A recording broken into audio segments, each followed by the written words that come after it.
প্রত্যেকেই চায় ইতিহাসের সাক্ষী হতে, আর যারা ইতিহাসকে ভালোবাসেন তাদের তো কথাই নেই। ইতিহাস প্রিয় মানুষের অন্যতম সেরা ভ্রমণ স্থান কোচবিহার, যাকে বলা হয় রাজার শহর। সুবিশাল রাজবাড়ি, স্মৃতি বিজড়িত এই শহর ভ্রমণ করলে হারিয়ে যেতে হয় অতীতের সেই রোমাঞ্চকর বাস্তবতায়। হিমালয়ের পাদদেশে অবস্থিত এই শহর একটি হেরিটেজ শহর এবং উত্তরবঙ্গের একমাত্র সুপরিকল্পিত শহর এই কোচবিহার। শহরের নাম হয়েছে কোচ রাজবংশ থেকে। একসময় পূর্ব ভারত জুড়ে তারা প্রায় 400 বছর রাজত্ব করেছিলেন। মোহময় প্রকৃতি, প্রাচীন ইতিহাস, সুন্দর পরিবেশ সবই পাবেন এখানে। কাজেই আর দেরি কেন, চলুন বেরিয়ে পড়ি কোচবিহারের উদ্দেশ্যে। এখন কিভাবে যাবেন? শিয়ালদা থেকে নিউ কোচবিহার যাওয়ার অনেকগুলি ট্রেন আছে। তার মধ্যে উল্লেখযোগ্য তিস্তা তোরসা এক্সপ্রেস, যেটি বিকেল 3টের সময় ছেড়ে পরের দিন সকাল 4:55 নিউ কোচবিহার পৌঁছায়। এছাড়া আছে উত্তরবঙ্গ এক্সপ্রেস, যেটা সন্ধ্যা 7:40 ছেড়ে পরের দিন সকাল 8:55 পৌঁছায়। পদাতিক এক্সপ্রেস, যেটা রাত 11:20 ছেড়ে পরের দিন 11:30 নিউ কোচবিহার পৌঁছায়। ট্রেন জার্নিটাও অপূর্ব। তো কোচবিহার স্টেশনে যাওয়ার এই ট্রেন জার্নিটাও কিন্তু আপনারা উপভোগ করবেন। যাই হোক, পৌঁছে গেলেন কোচবিহার স্টেশনে। এটা হচ্ছে কোচবিহার স্টেশন। এই স্টেশন থেকে আপনারা বাইরে বেরিয়ে আসবেন। বাইরে কিন্তু টোটো বা 4 চাকা যে কোনো গাড়ি কিন্তু আপনারা পেয়ে যাবেন। তো আমরা কিন্তু উত্তরবঙ্গ এক্সপ্রেসে গিয়েছিলাম।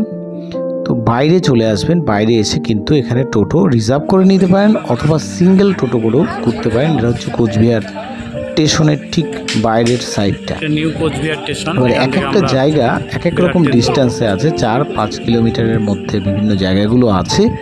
সেইভাবে আপনারা টোটোওয়ালার সঙ্গে একটু বার্গেনিং করে নেবেন। যদি একটি করে নির্দিষ্ট স্থান যেতে চান, 4 থেকে 5 কিলোমিটার, 30 টাকা বা 40 টাকা ভাড়া নেবে, অথবা বুক করেও নিতে পারেন। সেক্ষেত্রে কিন্তু ভাড়াটা 700, 600, 700 বা 1000 টাকার মধ্যে পড়বে।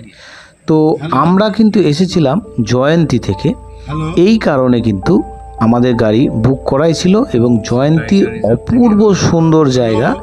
যদি আপনারা জয়ন্তী যেতে চান তাহলে কিভাবে যাবেন, কোথায় থাকবেন, কিভাবে কি দেখবেন, সমস্ত ট্যুর প্ল্যান কিন্তু আমার ভিডিওতে আছে। জয়ন্তী ভ্রমণ পর্বে আপনি পেয়ে যাবেন। এবং এই জয়ন্তী ভ্রমণের ভিডিওটির যে লিঙ্কটি আমি ডেসক্রিপশন এবং আই বটনে দিয়ে দেবো। আপনারা যারা ইচ্ছুক তারা কিন্তু অবশ্যই দেখে নেবেন। তো আজকে আমাদের কোচবিহার ভ্রমণের প্রথম স্থানই হচ্ছে গিয়ে বানেশ্বর শিব মন্দির। এটা হচ্ছে সেই বিখ্যাত বানেশ্বর শিব মন্দির। দেখছেন এখানে প্লাস্টিক ফ্রি জোন। তা কোচবিহারের অন্যতম সেরা আকর্ষণ এই শিব মন্দির, যেটা কিন্তু কোচবিহার স্টেশন থেকে কিছুটা দূরে 9.3 কিলোমিটার দূরে অবস্থিত। কোচবিহার শহর থেকে কিছুটা দূরে হলেও এই মন্দিরটা কিন্তু অত্যন্ত আকর্ষণীয়, কারণ এর একটা ইতিহাস আছে।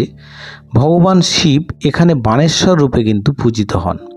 পৌরাণিক কাহিনী অনুসারে এখানে একজন মহান শিব ভক্ত অসুররাজ ছিলেন, তার নাম হচ্ছে বানাসুর।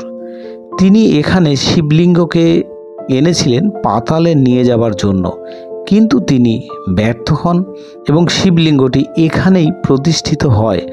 অসুররাজের নাম অনুসারে এখানকার নাম হয় বানেশ্বর। অন্য মতে কোচ রাজবংশের মহারাজা নরনারায়ণ এটি প্রতিষ্ঠা করেন। এটা হচ্ছে গর্ভগৃহ। এইখানে কিন্তু মহাদেব বানেশ্বর রূপে পূজিত হন। এই গর্ভগৃহের মূল মূর্তিটি আছে। আর চারপাশে সবুজের মাঝে শ্বেত শুভ্র মন্দিরটি সত্যি অসাধারণ। আর এইখানে দেখুন এই গালিচা পাতা আছে, কারণ এখানে জুতো খুলে প্রবেশ করতে হয় এবং অত্যন্ত গরম, এই জন্যই এগুলো পেতে দিয়েছে। শিব মন্দির। তো মন্দিরের এই যে মূল মন্দিরটি আপনারা দেখতে পাচ্ছেন, শ্বেত শুভ্র এই বিখ্যাত মন্দিরটি, যেটা উচ্চতা 36 ফুট এবং চওড়া 31 ফুট। আর এই পাশে এই মন্দিরটির এই ডান পাশে নন্দী মহারাজের মূর্তিও রয়েছে। এই যে হচ্ছে নন্দী মহারাজের মূর্তি। আর এই নন্দী মহারাজের মূর্তির যে ডান পাশ দিয়ে যদি আমি যাই, তাহলে কিন্তু এখানে একটা পুকুর পড়বে, বড় পুকুর। এটার নাম হচ্ছে শিব পুকুর। মাঝখানে ঝর্ণা দেখতে পাচ্ছেন। আর এখানে রয়েছে প্রচুর বিরল প্রজাতির কচ্ছপ, যেটা আমি ঠিক দেখাতে পারলাম না। তা শিব চতুর্দশীতে এখানে 1 সপ্তাহ ব্যাপী বিশাল মেলার আয়োজন করা হয়। প্রচুর লোকের সমাগম হয় এখানে। কোচবিহারে এলে কিন্তু এই স্থানটি অবশ্যই দেখবেন, এবং পুজো দিতে চাইলে এই গর্ভগৃহে ঢুকেই আপনাকে পুজো দিতে হবে। দেখে নিন এই অপূর্ব সুন্দর শিব মন্দিরটি।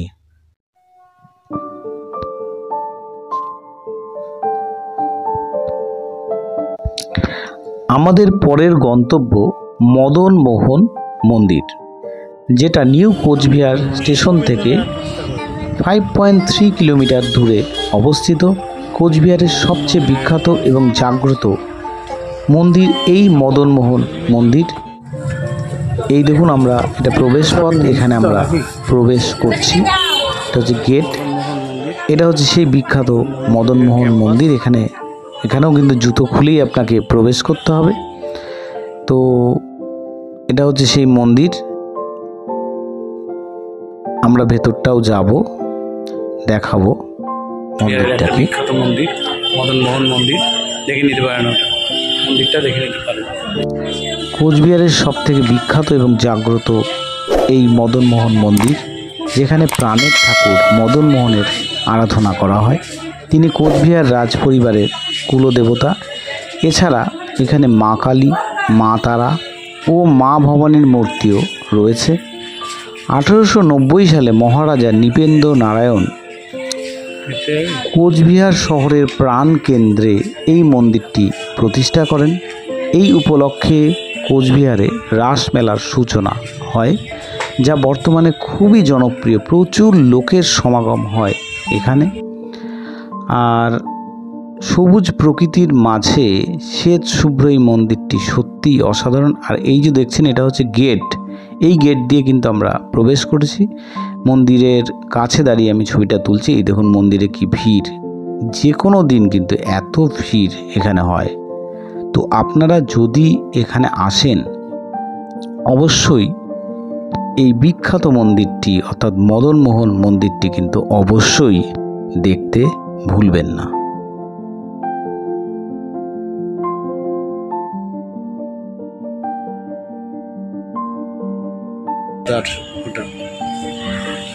ওটা হচ্ছে মদন মোহন মন্দিরের প্রবেশদ্বার, আর মূল মন্দির হচ্ছে এটা হচ্ছে মূল মন্দির। তো আমাদের পরবর্তী গন্তব্য সাগর দিঘি। বাড়ি থেকে আমরা চলে এলাম এবার সাগর দিঘিতে, কোচবিহারের অপর একটা। এটা হচ্ছে সাগর দিঘি, এবং কোচবিহারের অন্যতম সেরা দর্শনীয় স্থান হচ্ছে সাগর দিঘি। এই শহরকে অনেকে দিঘির শহরও বলে। শহর জুড়ে রয়েছে বেশ কয়েকটি দিঘি বা পুকুর। তাদের মধ্যে অন্যতম এই সাগর দিঘি, যা কোচবিহার শহরের প্রাণ কেন্দ্রে অবস্থিত। এখানে বিকেলে সময় কাটাতে আসেন অসংখ্য মানুষ, যুবক যুবতী থেকে প্রবীণ সহ সমস্ত মানুষ এখানে ভিড় জমান। তাদের অবসর বিনোদনের জন্য বয়স্করা এখানে আসেন। আর বহিরাগত ট্যুরিস্টদের কাছে সাগর দিঘি হলো দার্জিলিং ম্যালের মতো এক নস্টালজিক জায়গা। সাগর দিঘি কথার অর্থ হচ্ছে মহাসাগরের মতো পুকুর। এর জনপ্রিয়তার অপর একটি কারণ হলো মাইগ্রেটরি বার্ড। শীতকালে বিভিন্ন দেশ থেকে প্রচুর পরিযায়ী পাখির সমাগম হয় এখানে। এই যে বড় দিঘি, এখানে কিন্তু মানে অদ্ভুত সুন্দর একটা পরিবেশ আছে, যেটা বিকেলবেলা আসলে আপনি কিন্তু ফিল করতে পারবেন। প্রচুর মানুষের সমাগম হয় এখানে। আর এই সাগর দিঘিকে বেস করে, এটা একদম প্রাণ কেন্দ্রে অবস্থিত, কারণ এই সাগর দিঘিকে বেস করে এর চারপাশে বিভিন্ন অফিসগুলো এখানে রয়েছে। রয়েছে DM office, NBSTC office, SP bungalow, district library, municipality, BLRO office, আদালত ইত্যাদি প্রচুর সমস্ত অফিসগুলো কিন্তু একে কেন্দ্র করেই গড়ে উঠেছে। তো আমাদের পরবর্তী গন্তব্য এবং শেষ গন্তব্য বলতে পারেন সেই বিখ্যাত রাজবাড়ি, যেটা দেখার জন্য আমাদের কোচবিহারে আসা, যে বিখ্যাত কোচবিহার প্যালেস। তো এই দেখুন কোচবিহার প্যালেসের সে গেটটা আমরা এখান থেকেই দেখতে পাচ্ছি, এবং স্টেশন থেকে কোচবিহার প্যালেসের দূরত্ব 5.7 কিলোমিটার। এটা হচ্ছে সেই বিখ্যাত প্যালেস। আর ঢুকেই এই টিকিট কাউন্টার, এখান থেকে আপনাকে টিকিট কাটতে হবে 25 টাকা পার হেড টিকিট। তো পৌঁছে গেছি কোচবিহারের রাজবাড়িতে। তা রাজবাড়ির ওই দিকটা হচ্ছে টিকিট কাউন্টার, টিকিট কাউন্টার, ওখান থেকে আমরা টিকিট কেটেছি 25 টাকা করে পার টিকিট। আর এই দেখুন রাজবাড়ি ক্যাম্পাস, রাজবাড়ি ওটা। তো চলুন আমরা কাছে গিয়ে রাজবাড়িটাকে দেখার চেষ্টা করি। বিশাল রাজবাড়ি, চলুন আমরা ভেতরটা গিয়ে দেখাই যে কেমন। আর ক্যাম্পাসটাও খুব সুন্দর, বিকেলবেলা আসলে তো খুবই ভালো লাগবে। তো দেখুন রাজবাড়িটা কি বিশাল এক রাজবাড়ি। আমরা চলুন আস্তে আস্তে, ভেতরটা বোধহয় ক্যামেরা অ্যালাউ নেই, বাইরে থেকে রাজবাড়িটা দেখুন কত সুন্দর। 1887 সালে মহারাজা নৃপেন্দ্র নারায়ণের রাজত্বকালে বাকিংহাম প্যালেসের আদলে ইতালির স্থাপত্য শৈলীতে এটি নির্মাণ করা হয়েছিল। রাজবাড়িতে ক্লাসিক্যাল ওয়েস্টার্ন শৈলীর ছাপ দেখতে পাওয়া যায়। মনে রাখবেন সকাল 10টা থেকে 5টা পর্যন্ত প্রবেশ করতে পারবেন। শুক্রবার কিন্তু বন্ধ থাকে, কাজেই ভুল করেও শুক্রবার কোচবিহার ভ্রমণ করবেন। বর্তমানে এটি একটি মিউজিয়াম। টিকিট মূল্য 25 টাকা পার হেড। আর এটি একদম প্লাস্টিক ফ্রি জোন, কোনো রকম প্লাস্টিক জাতীয় খাবার নিয়ে এখানে কিন্তু প্রবেশ করতে পারবেন না। অবশ্যই পাশে পার্কিং জোন আছে, যেখানে বড় গাড়ি মানে 4 চাকার গাড়ি 50 টাকা করে নেয় পার্কিং করতে। তো যাই হোক, এই রয়্যাল প্যালেসটি একটি দ্বিতল ইটের কাঠামো, যা রেনেসাঁ স্থাপত্য শৈলীতে বাকিংহাম প্যালেসের আদলে তৈরি। বর্তমানে ভারতীয় প্রত্নতাত্ত্বিক বিভাগের নিয়ন্ত্রণাধীন একটি জাদুঘর, এবং এটি 4766 স্কোয়ার মিটার এলাকা জুড়ে নির্মিত ওই প্যালেসটি। ভেতরে রয়েছে drawing room, dining hall, billiard room, library, bedroom. ভেতরের কক্ষগুলিতে যে শিল্পকর্ম ও মূল্যবান জিনিসপত্র ছিল তার অনেকটাই হারিয়ে গেছে, তবুও এখনও যা আছে তা কিন্তু নিতান্ত কম নয়। তো ভেতরে কিন্তু ছবি তোলা বারণ, ওই জন্য ভেতরটা আমি সেইভাবে আর দেখাতে পারলাম না। এই মন্দিরের প্রত্যেকটি কাজ আপনারা নিখুঁতভাবে দেখবেন, অপূর্ব সুন্দর লাগবে। এখানে পাশের যে জায়গাটা পুরোটাই আমি দেখাচ্ছি ফুল বাগান, এখানে আপনারা বিকেলবেলা এসে বসে থাকতে পারেন, ভীষণ ভালো লাগবে। মন্দিরের পেছনটাও কিন্তু আপনারা দেখে নিতে পারেন। টোটালটাই ভীষণ সুন্দর, দেখতে থাকুন এই অপূর্ব সুন্দর রাজবাড়িটি।